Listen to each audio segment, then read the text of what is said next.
A day in my life as a seaman's wife na on-board ang asawa. Hi vlog! Welcome to my guys! At dahil linggo ngayon at wala kaming magawa ni Aryan sa bahay ay naisipan naming sumabit sa kapatid kong gala. Pero bago niya to pa rin yung pangako niya sa amin ni Aryan na ililibre daw niya kami ay naisipan muna namin magsimba. Kaso sa sobrang kakulitan ng mga batang to mukhang mas madadagdagan pa yata kasalanan namin.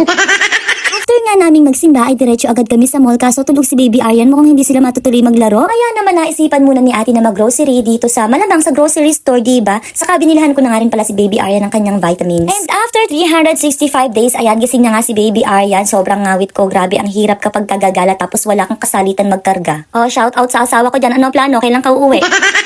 Alam niyo ba, sa lahat ng libre dito ako hindi natutuwa. Kasi naman papasok pa lang kami, gusto ko nang umuwi.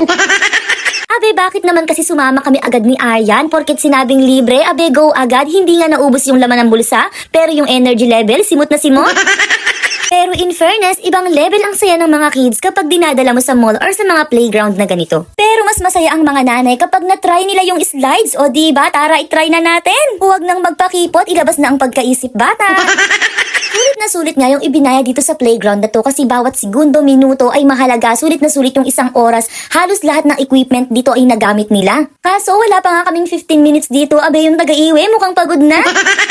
Isa nga pala itong trampoline sa pinakanagustuhan kong part dito sa Jollyland kasi pwedeng mag-relax yung taga-iwi, upo-upo lang dyan sa gilid habang yung mga bata ay naglalaro ng safe. Kaso parang nawindang yung utak ko. Uy, may utak ka pala kasi talon sila ng talon so pati ako na alog-alog dyan kaya naman medyo nagutom na ako. Abe, sino bang hindi magugutom dito? Simula pag-alis ng bahay ay nuknukan ang kulit tong mga batang ito. Kaya naman naisipan kong lumapit dito sa aming manager at ako nga kako nagugutom na. Abe, nagulat ako sa sagot niya, nagugutom din pala tong ate ko. Abe, akala ko marami tong reserba sa tiyan at ang laki ako ng bilbil niya kaya ako'y natapok. Kaso, kalagitnaan pa lang ng paglalaro ng mga batang to kaya konting tiis pa sa gutom o yung mga alaga natin sa tiyan dyan, konting tiis na lang. Kaya naman pinabayaan na muna namin silang maglaro ng kalahating oras pa para naman pag pauwi kami ay makatulog sila dahil sa pagod. At dahil sobra nga silang nag-enjoy, nako delikado na naman pag aalis na dito sa Jollyland. O diba sabi ko sa inyo katakot-takot na iyakan na naman, naglupasay na naman tong batang makulit na to dito sa Jollyland. Parang kailan nga lang ay ito nga yung alaga ko pero ngayon 10 years old na siya, pwede nang pakinabangan at pwede nang mag-iwi ng batang makukulit. Kaso 10 years old pa lang, abe dalawang makulit na agad ang iniiwi, nag-aagawan pa sa chocolate drink.